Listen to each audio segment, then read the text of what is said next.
하나님 아버지께서 오늘 우리에게 주신 말씀은 고린도서 4장 7절서 9절 말씀입니다. 함께 봅니다. 두기고가 내 사정을 다 너희에게 알게 하리니 그는 사랑을 받는 형제요 신실한 일꾼이요 주 안에서 함께 된 종이라.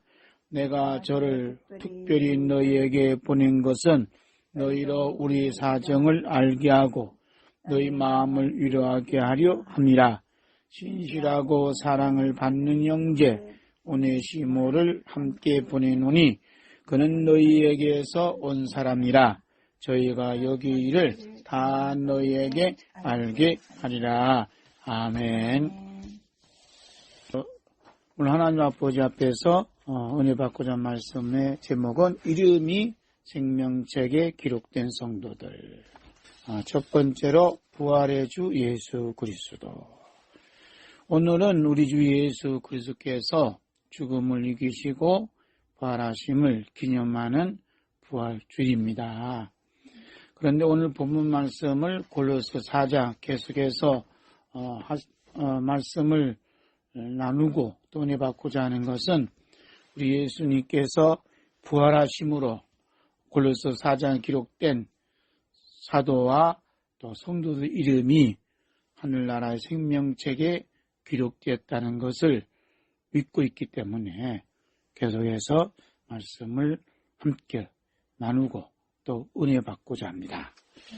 부활하신 예수 그리스도께서 부활하신 후에 만나시는 대상과 그 목적이 있다는 것을 우리는 말씀을 통해 알 수가 있습니다. 그래서 첫째로 만나시는 대상과 목적 함께 봅니다. 우리 주 예수 그리스도께서 부활하신 후에 찾아가셔서 부활하신 몸을 보여주신 사람들은 어떤 사람들이었는가? 예수님께서 자신을 이스라엘 임금으로 삼으려고 했던 사람들이었는가?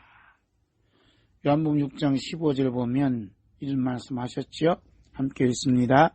그러므로 예수께서 저희가 와서 자기를 억지로 잡아 임금 삼으려는 줄을 아시고 다시 혼자 산으로 떠나가시니라. 아멘.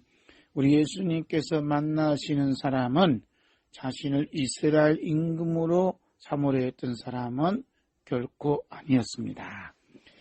예수님께서 부활하신 후에 신령한 부활의 몸으로 찾아가서 만나 십자가의 상처를 보여주신 사람들은 그 이름이 생명책에 기록된 제자들 또 성들이었음을 우리는 알 수가 있습니다.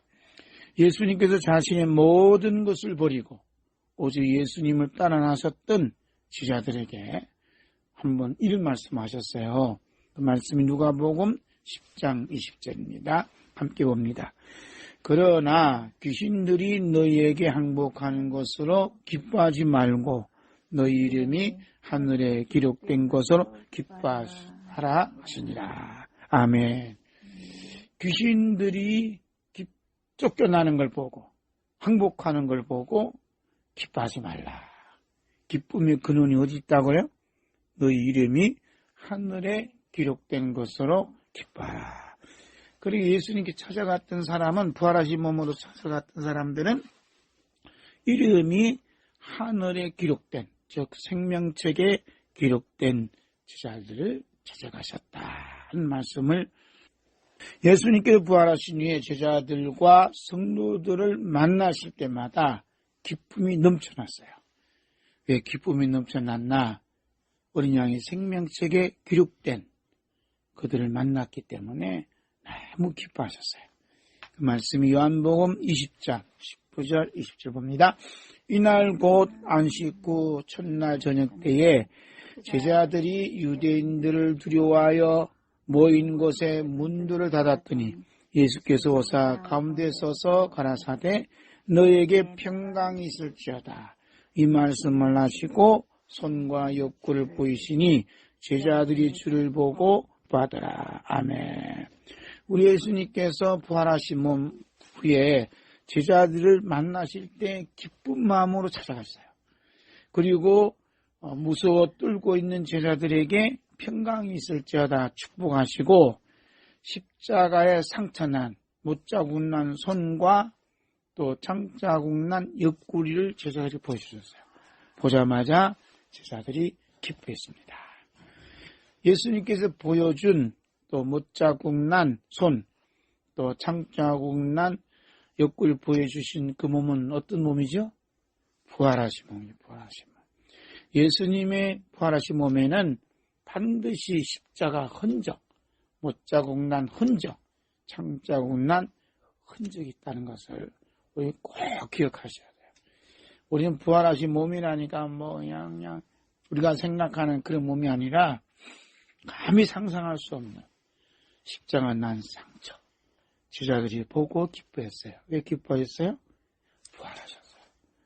다시 사셨기 때문에 기뻐하신 거예요. 그래서 예수님의 부활하신 그 깊은 곳에는 기쁨이 있다.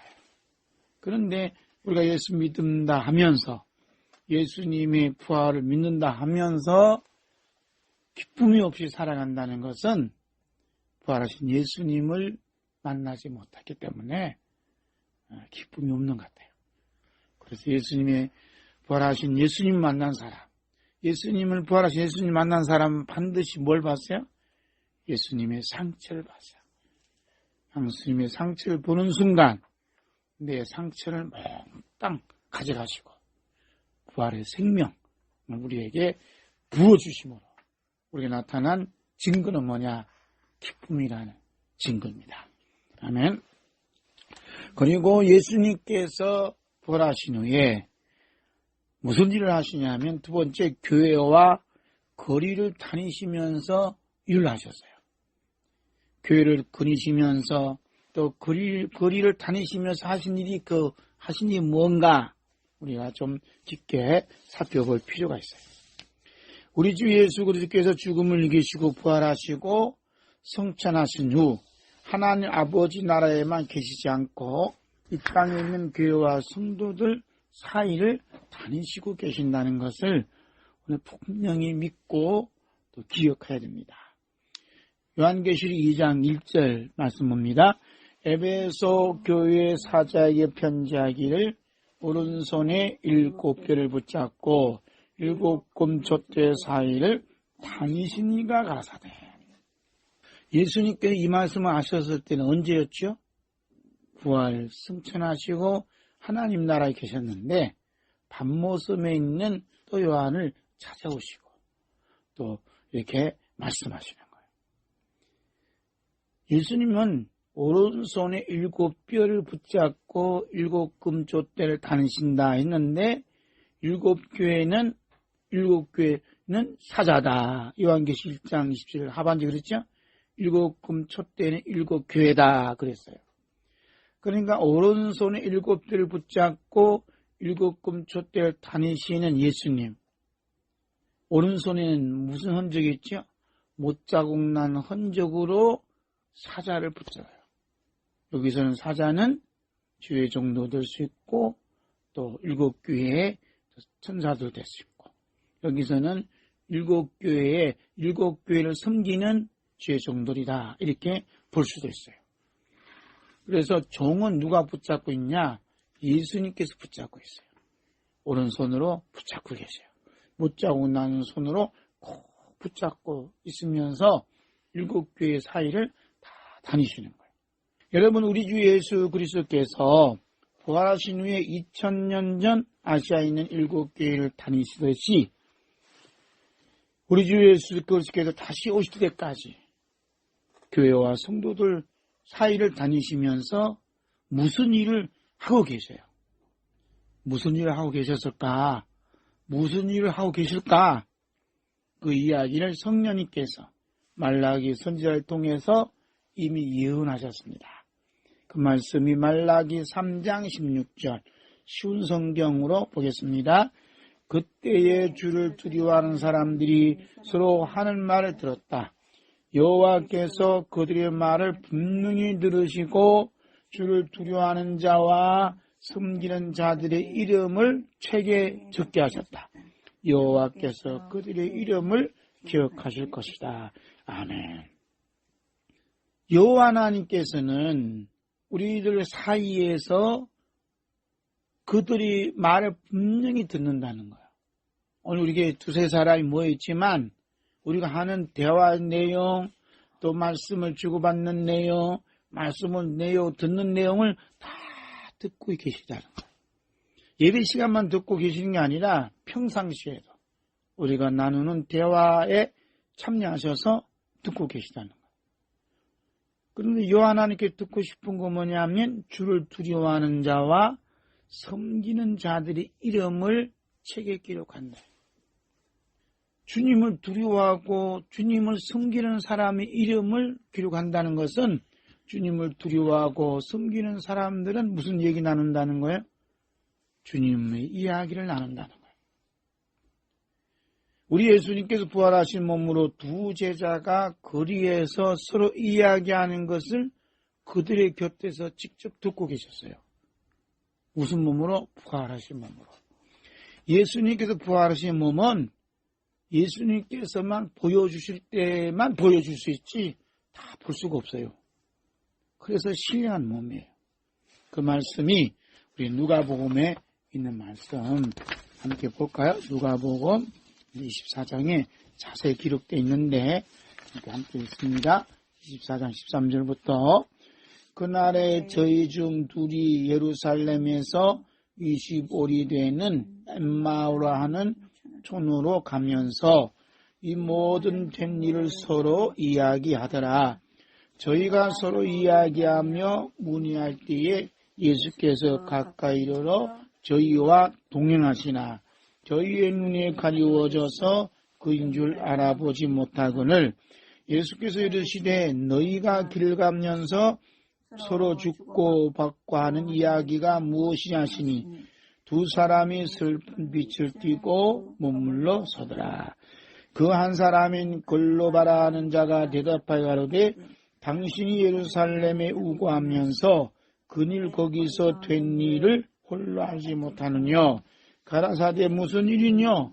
가로되 나사렛 예수 일이니 그는 하나님과 모든 백성 앞에서 말과 일에 능하신 선지자연을 우리 대장들과 관원들이 사형 판결에 넘겨주어 십자가에 못 박았느니라.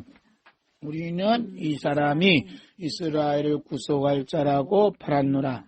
이뿐 아니라 일이 된 지가 사흘째요.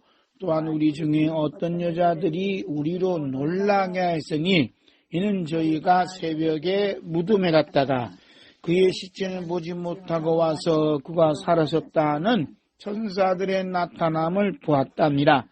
또 우리와 함께한 자 중에 두어 사람이 무덤에 가 과연 여자들의 말한 바와 같음을 보았으나 예수는 보지 못하였느니라 하거늘 가라사대 미련하고 선지자들의 말한 모든 것을 마음에 들이믿는 자들이여 그리스도가 이런 고난을 받고 자기의 영광에 들어가야 할 것이 아니냐 하시고 이에 모세와 및 모든 선지자의 글로 시작하여 모든 성경에 쓴 바 자기에 관한 것을 자세히 설명하시니라. 아멘.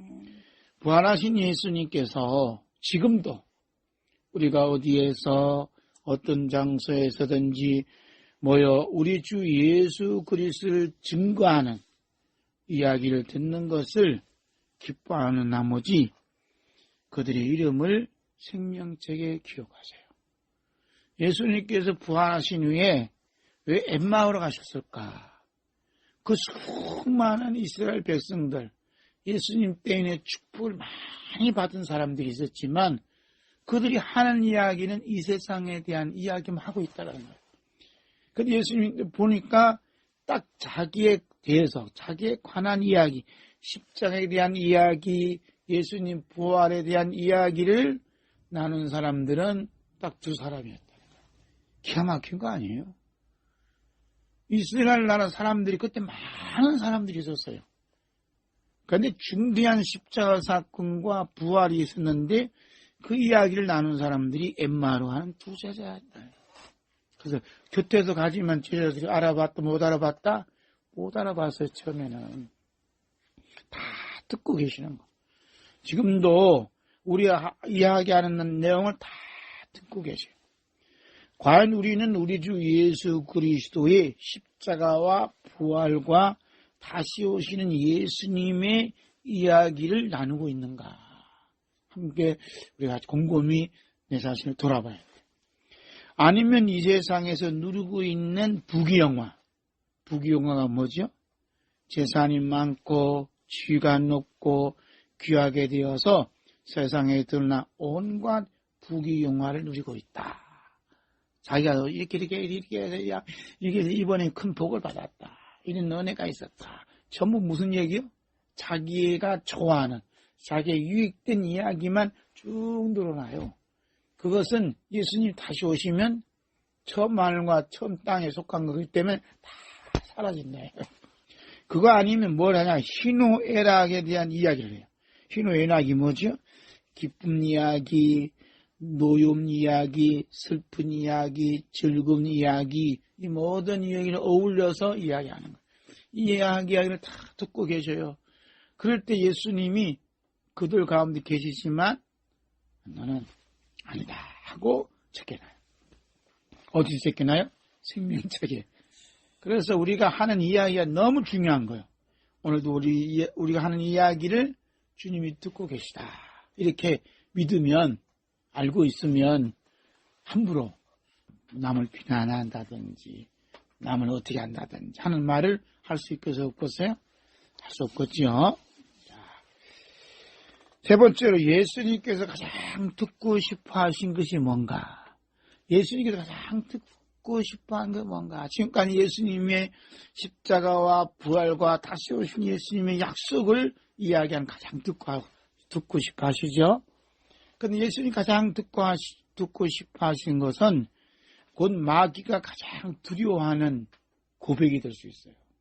그러니까 예수님이 가장 좋아하는 걸 이야기하면 원수 마귀를 깨부시는, 원수 마귀가 두려워하는 그러한 존재로 성령님께서 딱 보여주시는 거예요. 할렐루야. 예수님께서 가장 기뻐하시고 가장 듣고 싶어 하시는 건 함께 볼까요? 마태오 16장 15절 말씀부터 봅니다. 가라사대 너희는 나를 누구라 아느냐? 시몬 베드로가 대답하여 가로되 주는 그리스도시요 살아계신 하나님의 아들이시니이다. 예수께서 대답해 가라사대 바요나 시몬아 내가 복이 있도다. 이를 내게 알게 하니는 혈육이 아니요 하늘에 계신 내 아버지시니라. 내가 이르노니 너는 베드로라. 내가 이 반석 위에 내 교회를 세우리니 음부의 권세가 이기지 못하리라. 아멘. 음부의 권세는 마귀의 권세예요. 마귀의 권세가 쩔쩔매는 게 뭐냐? 이 말만 하면 돼요. 주는 그리스도시요 살아계신 하나님의 아들이십니다. 다시 시작. 주는 그리스도시요 살아계신 하나님의 아들이십니다. 이 고백했더니 예수님이 너무 기쁘니까 시몬아 내가 복이 있다. 이를 내게 알게 하니는 혈육이 아니다. 세상 지식이 아니다. 세상 어떤 학문이 아니다. 하늘에 계신 내 아버지, 하늘에 계신 예수 그리스도의 아버지께서 내게 알려주신 것이다. 이렇게 선포하셨어요. 그러니까 육신의 몸인 가지고 있는 예수님, 30대 초반인 예수님을 가리켜서 주는 그리스도 살아계신 하나님의 아들이라고 고백한다는 건 이건 인간의 어떤 것으로도 할 수가 없지요. 그러니까 예수님이 가장 듣고 싶어 하시는 게 뭐냐? 주는 그리스도시요 살아계신 하나님의 아들이십니다 하는 고백을 너무 기뻐하시는 거예요. 할렐루야. 그런데 이 고백이 마귀가 가장 싫어하는, 가장 두려워하는 고백이다. 그러니까 우리가 마음에 걱정이 있고 두려움이 있으면 어떻게 해야 돼요?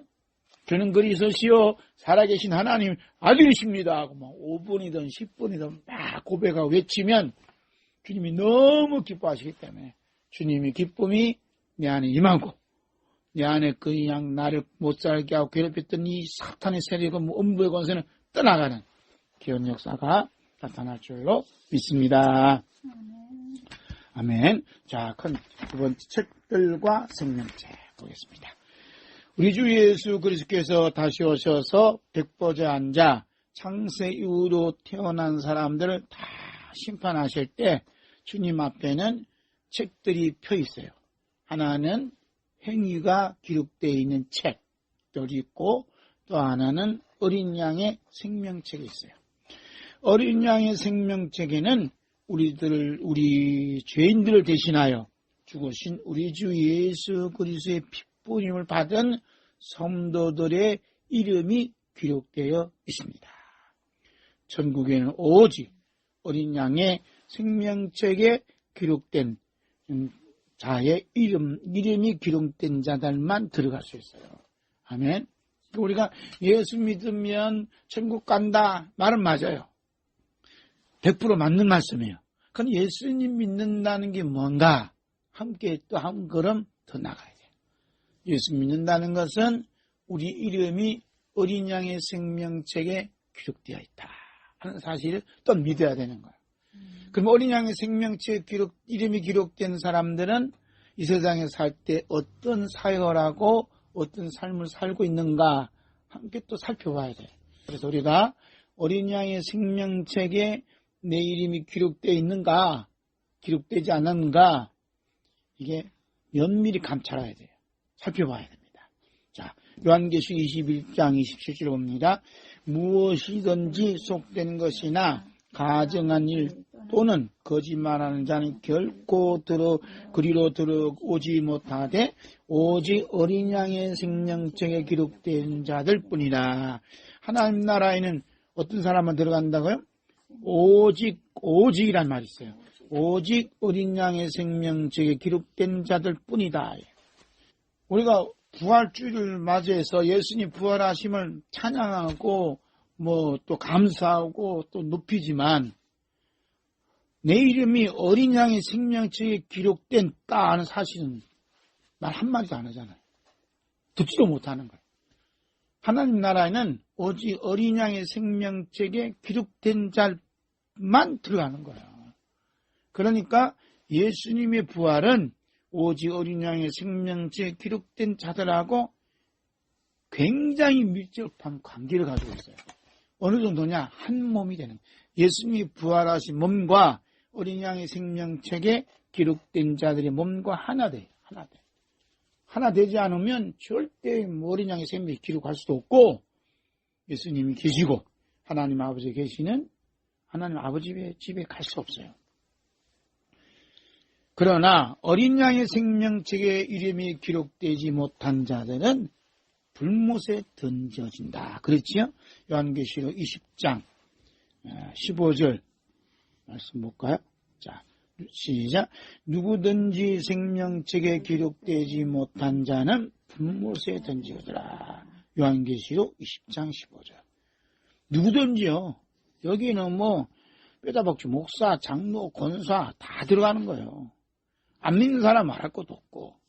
생명책에 기록되어 있느냐, 생명책에 기록되지 못했느냐, 이게 두 싸움이라니까요. 불못에 던져지느냐, 하나님 아버지의 집에 들어가느냐, 이게 이제 두 가지 길밖에 없어요. 바울 사도가 로마 옥중에 격리되어 있는 상태에서 골로새에 사는 성도들의 편지를 마치면서 여러 사람들이 이 이름을 직접 언급하셨다는 것은 장차 닥쳐올 백보자 심판 때에 놓여있는 어린 양의 생명책을 생각하고 기록되지 않았을까 하고 감히 이제 추측을 해보는 거죠. 바울 사도의 마음을 들여다보는 겁니다. 다시 말씀드리면 성령님께서 어린 양의 생명책에 이름이 기록된 자들이 이 세상에서 어떤 사역을 하며 살았는가를 바울 사도로 하여금 골로새서 4장에 그들의 이름과 함께 사역과 삶을 기록하도록 감동을 주셨어요. 바울 사도가 빌립보서를 기록하면서 이 부분을 정확하게 응답을 했습니다. 빌립보서 4장 3절 쉬운 성경을 함께 보겠어요. 시작. 나의 진실한 협력자이며 친구인 여러분에게도 부탁드립니다. 이 여인들이 서로 화해하도록 도와주십시오. 그들은 글레멘드를 비롯한 여러 동력자들과 함께 복음을 전하며 수고한 사람들입니다. 그들 이름 역시 생명책에 기록되어 있지 않습니까? 아멘. 그들의 이름이 역시 생명책에 기록되지 않았습니까? 하고 질문을 던져요. 그러니까 바울사도가 말씀하고 있는 그들의 이름을 쭉 기록했다는 얘기는 생명책에 그들이 이름이 기록됐다는 걸 바라보고 하는 말씀이에요. 그래서 진실한 협력자고 친구 여러분들 서로 화해하도록 도와주십시오. 서로 화해하도록 도와달라는 것 서로 어떻게 어른거리고 있다예요. 어른거리는 그 사람의 이름이 생명책에 기록되어 있다예요. 네? 생명책에 기록되어 있는 사람은 잠시 그들의 신앙이 어리기 때문에 어른거린다예요. 그래서 하나님 말씀을 통해서 깨닫고 또 화해하고 서로 용서해서 나아가야 되지 않느냐 하는 뜻을 여기서 밝히고 있죠. 그래서 그들은 글레멘드를 비롯한 여러 동력자들과 함께 복음을 전하며 수고한 사람들입니다. 이들이 어른거렸다는 얘기는 세상 일로 어린 건 아니라 어떻게 하면 주의 복음을 잘 전할까 하니까 서로 의견을 내놓다 보니까 의견 충돌이 된 거예요. 그래서 의견 충돌도 잠시 내려놓고 우리 화해하고 기쁜 분으로 주의를 감당합시다. 이렇게 말하는 거 좋지 않느냐 하고 이제 빌립보 성도들에게 이렇게 말씀하고 있죠. 이름이 생명책에 기록된 성도들은 한결같이 바울사도가 말씀의 문을 열 때마다 들려주시는 그리스도의 비밀을 함께 들었고 들은 그리스도의 비밀을 외인들에게 전하고 가르쳤던 그리스도의 비밀의 매개자들입니다. 아멘. 큰 세 번째로 그리스도의 섬김의 통로 봅니다. 바울사도가 편지를 마치면서 한 9명의 동력자들 중에 두기고를 제일 먼저 언급을 해요. 두기고가 제일 먼저 등장하는 것이 어디냐면 사도행전 20장 4절 말씀에 등장하는데 함께 읽어볼까요? 아시아까지 함께 가는 자는 베레아 사람 부르야 아들 소바도와 데살로니가 사람 아리스다고와 세군도와 더베 사람 가이오와 위트모데오와 아시아 사람 두기오와 드로피모라. 아멘. 여기 보면 아시아 사람 두기고 처음 이름 나오죠. 이 말씀의 배경은 바울이 마게도냐와 유럽을 거쳐 3차 선교 여행을 마친 후에 아시아를 지나서 다시 예루살렘을 가기 위해서 잠시 헬라 지역을 머물렀을 때 한 이야기예요. 그런데 두기고를 말씀하실 때에 두기고 앞에 뭐라 그래요? 아시아 사람이라고 이름을 붙였어요. 아시아 사람 두기고라고 지역의 이름을 기록했다는 것은 두기고가 아시아 지역의 교회들의 대표하는 지도자 중에 한 사람이었다라고 유추할 수 있어요. 아시아 사람 두기고라는 것은 아시아의 많은 교회 중에 그 지역 교회들이 많았을 거 아니에요? 그 지역의 대표적인 이름을 가진 대표 중에 한 사람이다. 이렇게 우리가 유추할 수 있다, 생각할 수 있다. 바울 사도가 두기고에 대해 골로새서 4장 10절에서 9절 말씀에 또 에베소서 6장 21절 22절 말미에서 내가 누구냐? 바울 사도가 특별히 그를 누구요?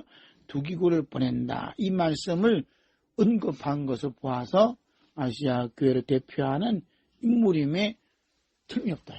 그래서 골로새에서 오늘 방금 있는 말씀에도 기록하고 또 에베소에서 이 말씀에서 기록한 거 보면 두기고는 분명히 아시아 교회를 대표하는 인물이다 봅니다.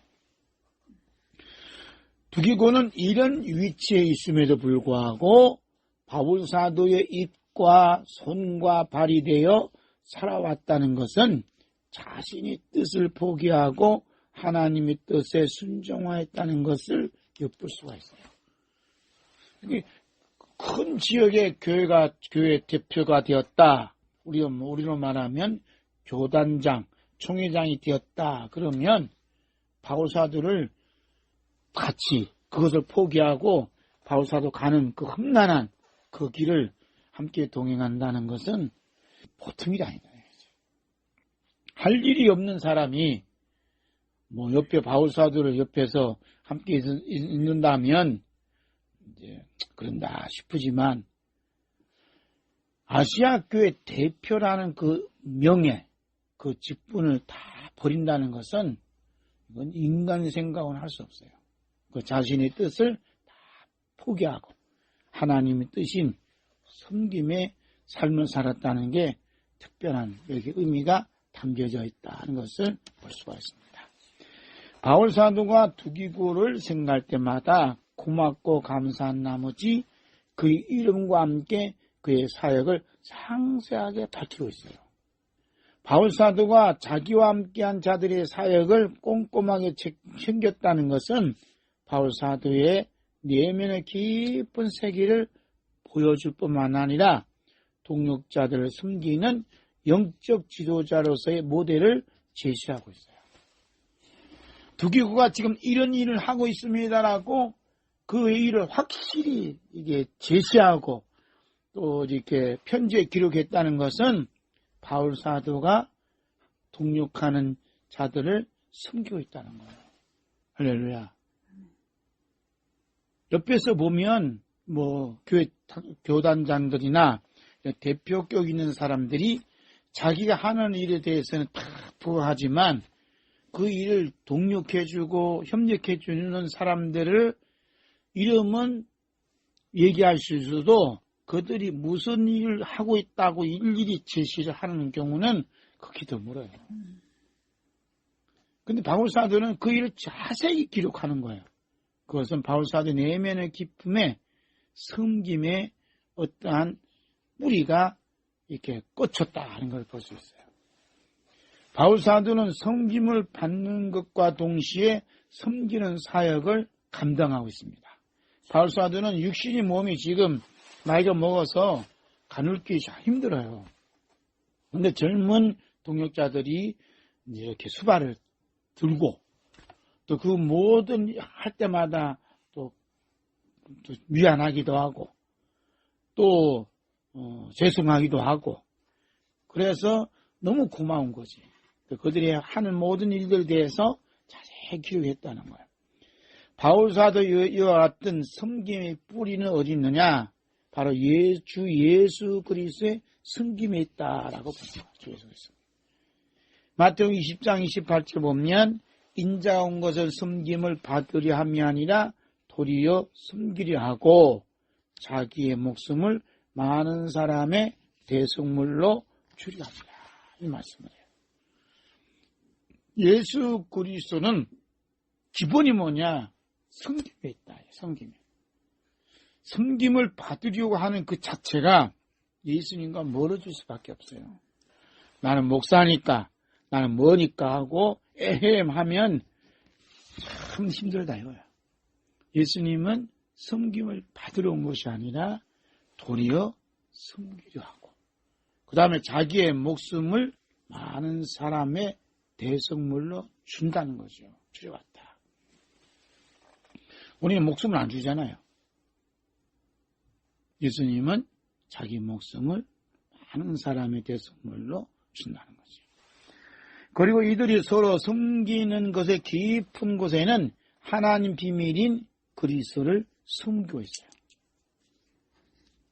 그리스도는 계시지 않잖아요. 그죠? 근데 그리스도를 섬기는 거예요.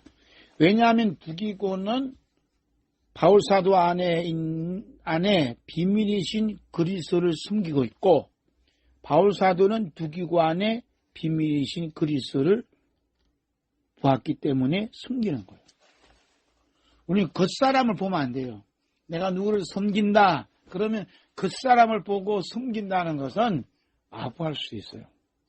그러나 진심의 섬김은 그 사람의 지위가 높아서 섬기는 게 아니라 그 사람 안에 계시는 그리스도를 보았기 때문에 그리스도를 숨기는 마음으로 숨긴다는 거죠. 골로새 1장 27절 봐봐요. 하나님이 그들로 하여금 이 비밀의 영광이 이방인 가운데 어떻게 풍성한 것을 알게 하려 하심이라. 이 비밀은 너희 안에 계신 그리스도시니 곧 영광의 소망이니라. 아멘.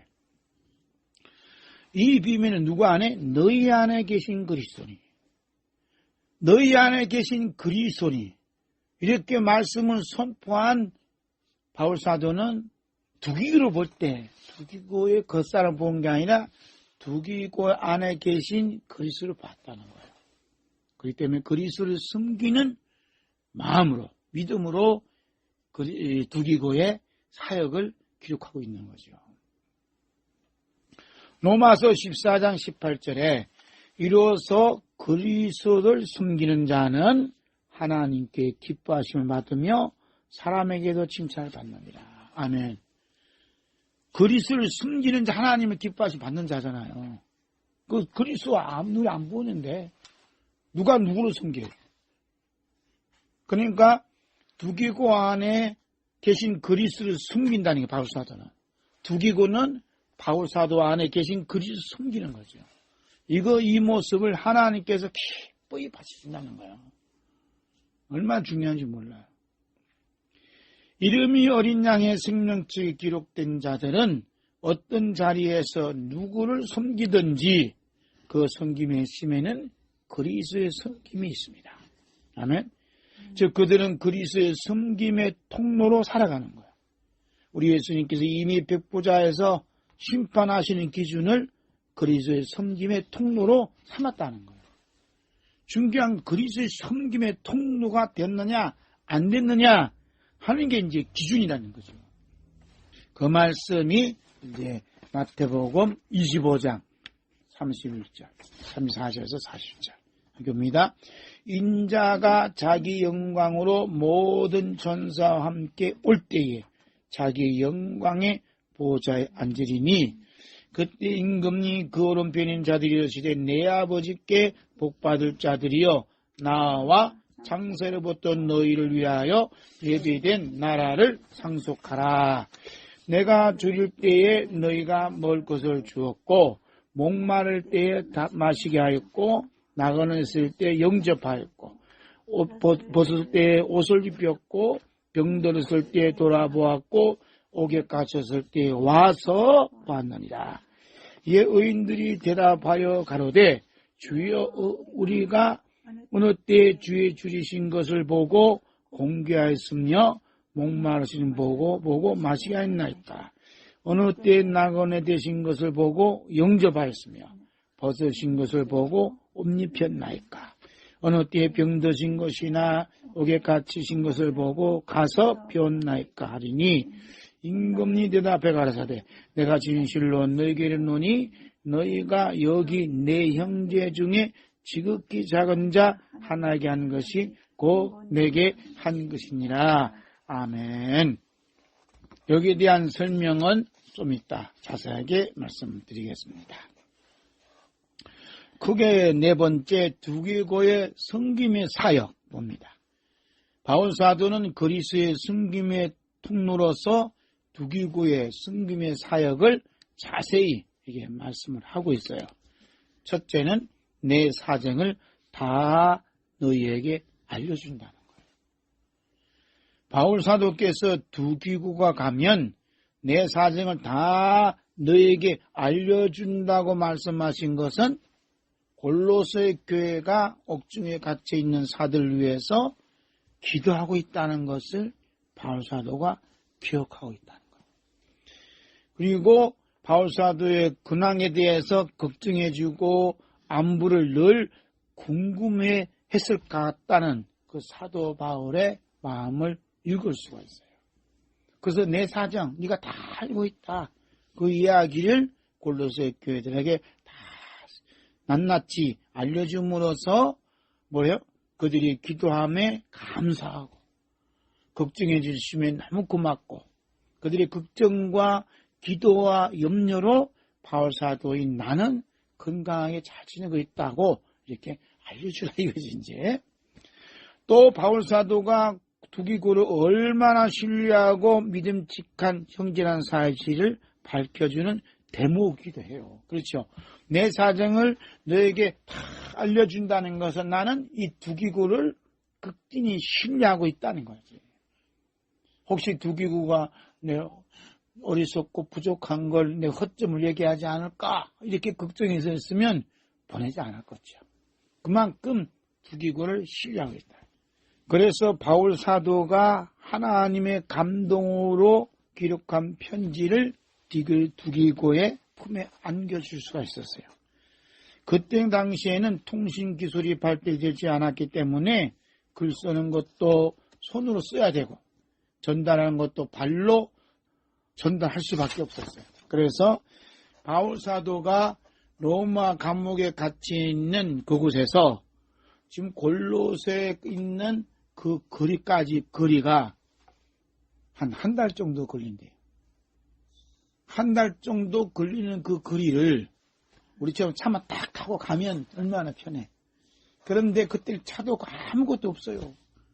그래서 보따리에다가 바울 사도의 편지, 우리처럼 뭐 종이로 쓴 게 아니에요.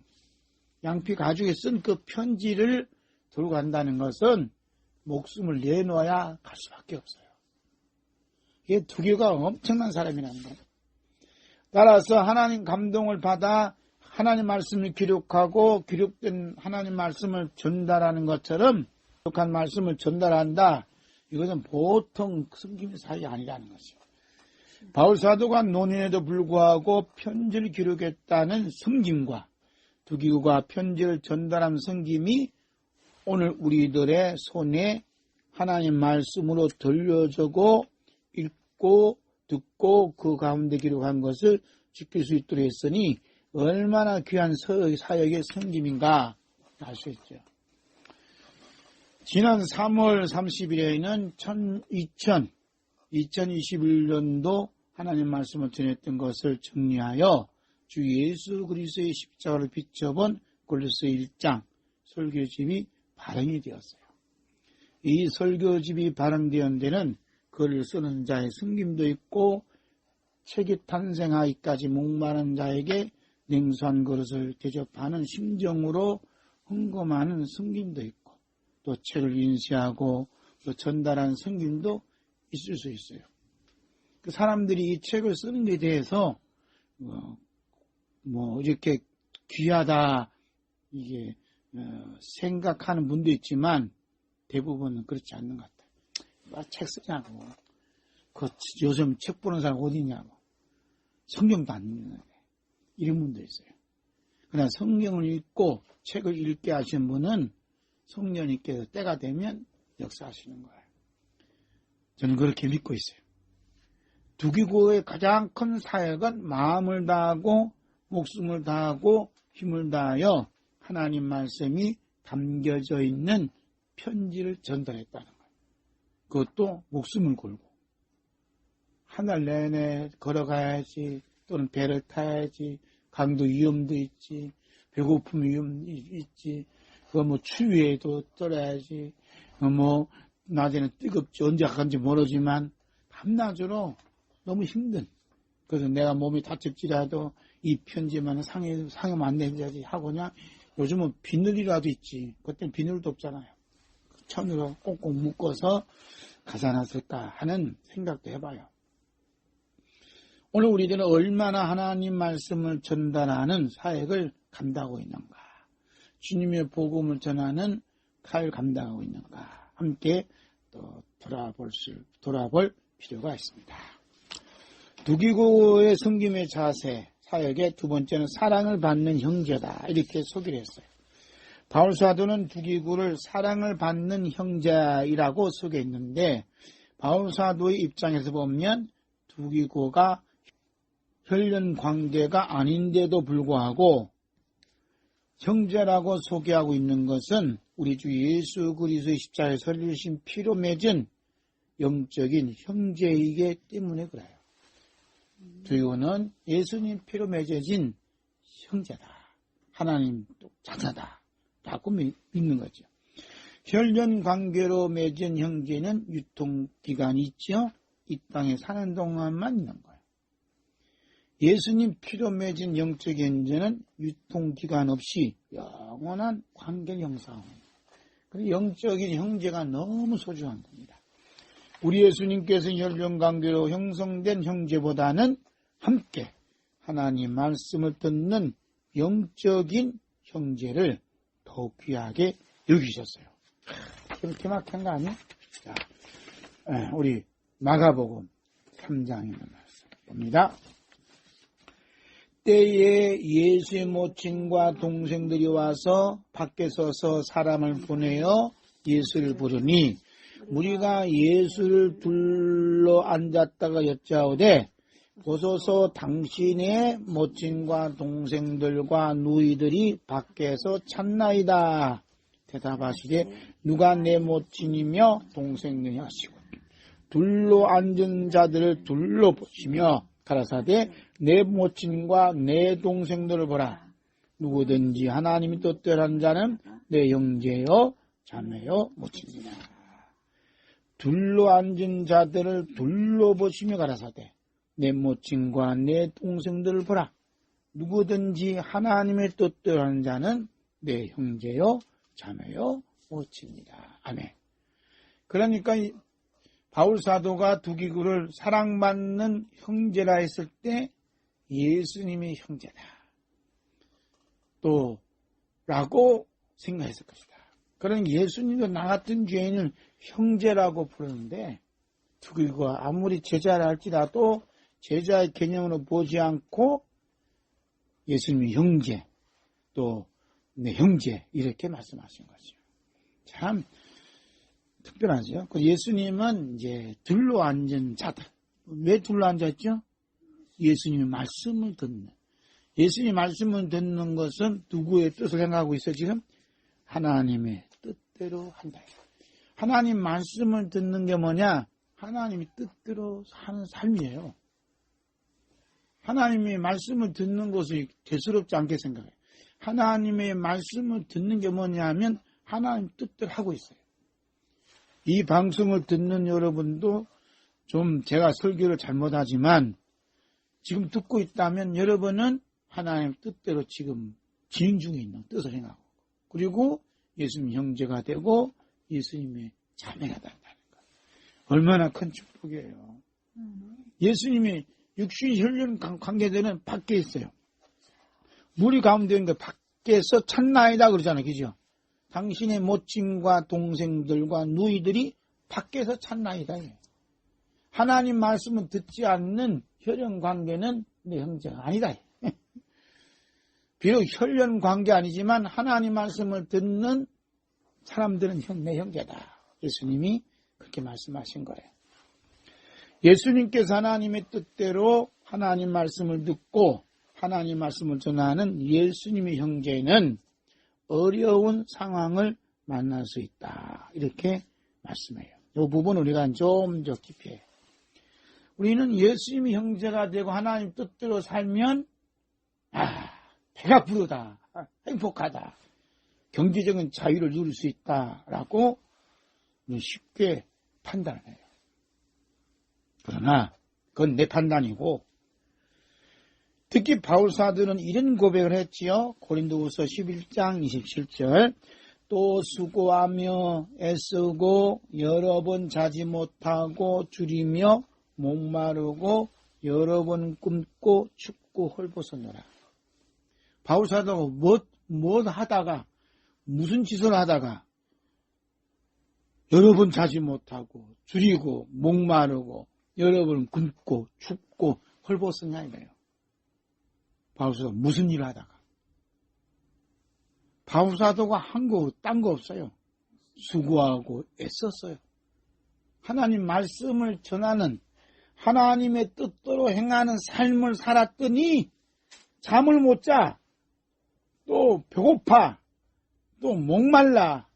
또 굶어. 너무 추워. 또 입을 옷도 없어서 헐벗어. 이런 삶을 살았다. 우리는 바울사도 같이 이런 삶을 살면 뭐라 그래요? 어이고 얼마나 하나님 뜻을 어겼으면 저는 저주를 받았나 한다. 이게 참 어려운 일이에요. 그래서 예수님께서 창세로부터 예비된 나라를 상속받을 자들에게 이런 말씀하셨어요. 아까 우리가 좀 전에 한잔 말씀 나눴잖아요. 마태복음 25장 44반절에 너희가 여기 내 형제 중에 지극히 작은 자 하나에게 한 것이 곧 내게 한 것이니라 하시고 그렇죠. 내 형제는 누구요? 예수님의 형제는 어떤 사람이죠? 예수님께서 말씀하신 내 형제는 하나님의 뜻대로 행하는 자, 하나님의 말씀을 듣고 전하는 자, 그죠? 듣고 전하는 자. 이런 사람들은 줄이고, 목마르고, 나그네 되고, 헐벗고, 병들고, 심지어 옥에 갇혔다. 그러죠.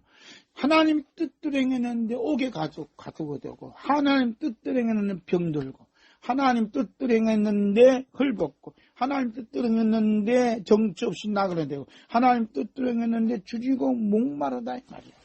이런 사람들 가르쳐 뭐라 하냐면 주 예수 그리스도 고난의 침략을 받은 자들이다. 이렇게 이제 얘기하는 거예요.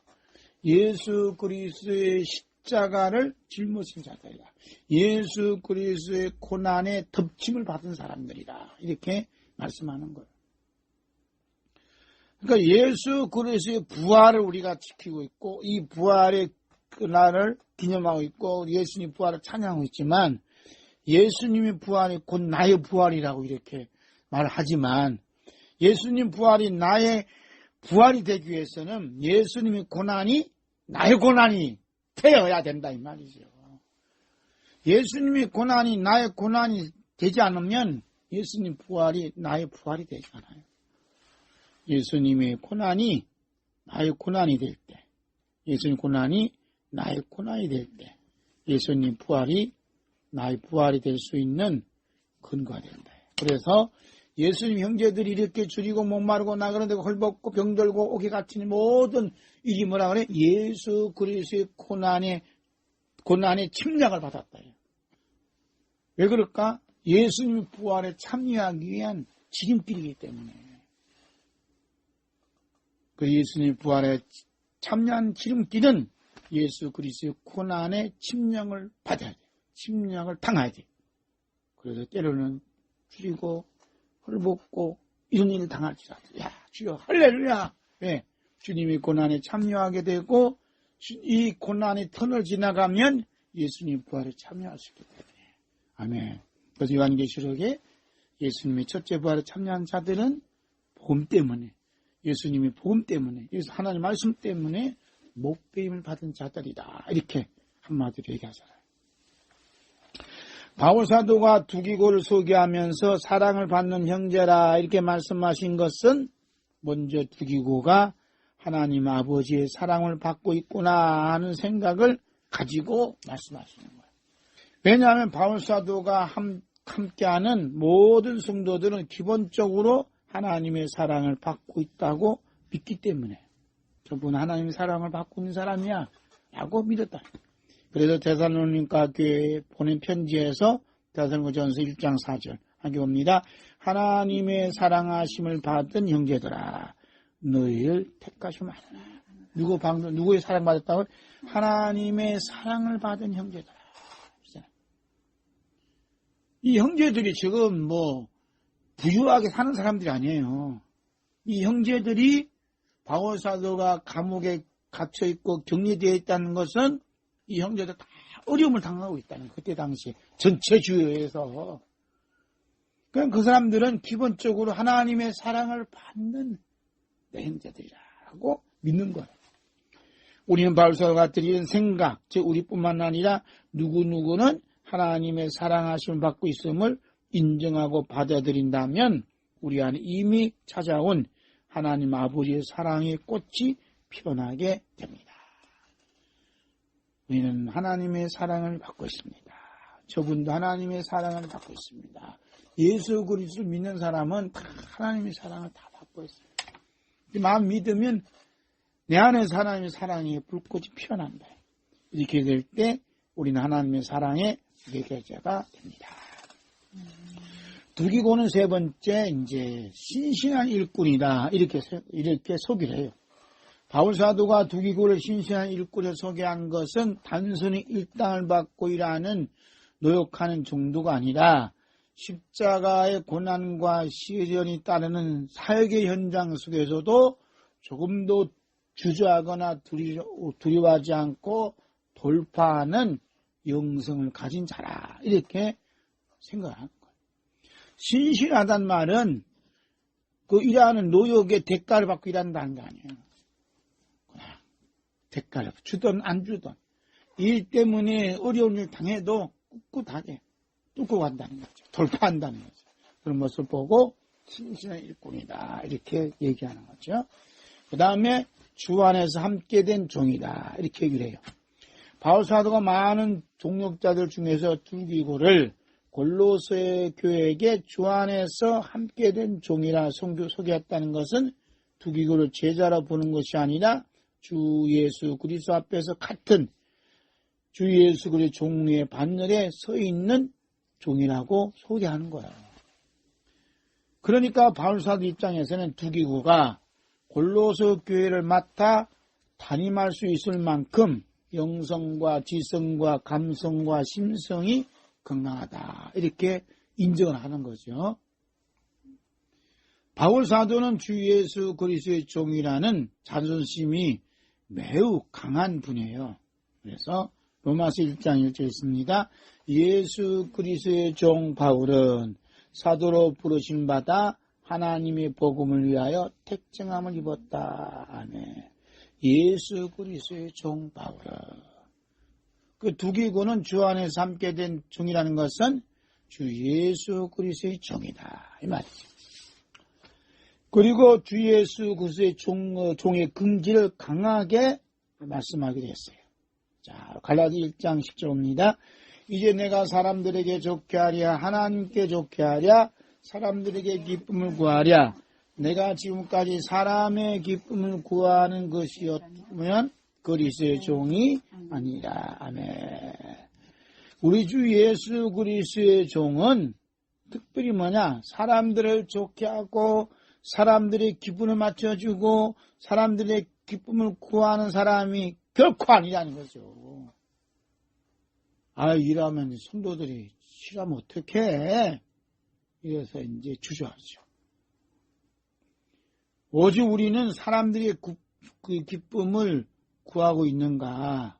아니면 우리 주 예수 그리스도의 기쁨을 구하고 있는가? 이렇게 곰곰이 생각해야 돼요. 사람들이 기분이 맞추고 있는가? 예수님의 마음에, 예수님의 기분이 맞추고 있는가? 생각해 봐야 돼요. 다섯 번째, 성도들의 위로자라. 이렇게 소개했어요. 바울 사도가 두기고를 골로새 교회에 보낸 진심이 뭐냐면 8절 보니까 내가 저를 특별히 너에게 보낸 것은 너희로 우리의 사정을 알게 하고 너희 마음을 위로하게 하려 합니다. 골로새 성도들의 마음을 위로하도록 하기 위해서 보낸 거예요. 바울 사도는 특히 너희 마음을 위로하게 하려고 두기고를 보냈다 그랬죠. 여기서 바울 사도가 사용한 위로라 말은 파라클레세라는 원어 헬라 성경 말인데 이 단어는 요한복음 나타난 보혜사 파라클레토스 또 위로자 변호자라는 성령님이 사용과 같은 단어를 사용하고 있다는 거죠. 바울 사도가 두기고의 육적인 모습만 보는 것이 아니라 두기고 안에서 일하고 계시는 성령님을 바라보는 거죠. 그런 게 두기고가 함께 감옥에 계시는 바울 사도 선생님을 함께 있음으로써 바울 사도 입장에서는 위로를 받은 거죠.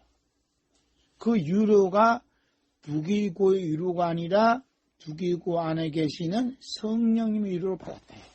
성령님께서 각 사람의 마음을 위로하시는 일을 하는 동시에 위로의 여건도 성령님께 만들어주세요. 성령님께서 옥중에 고생하는 사도 바울과 여러 형제들 위해 진심으로 기도하고 있는 골로새 교회 성도들을 기억하셔서 그들을 위로할 수 있는 환경을 조성하고 계신 것을 볼 수가 있습니다. 성령님께서 바울 사도로 하여금 편지를 쓰게 하시고 고향 사람인 오네시모를 부귀고와 함께 보내시도록 역사를 하셨어요.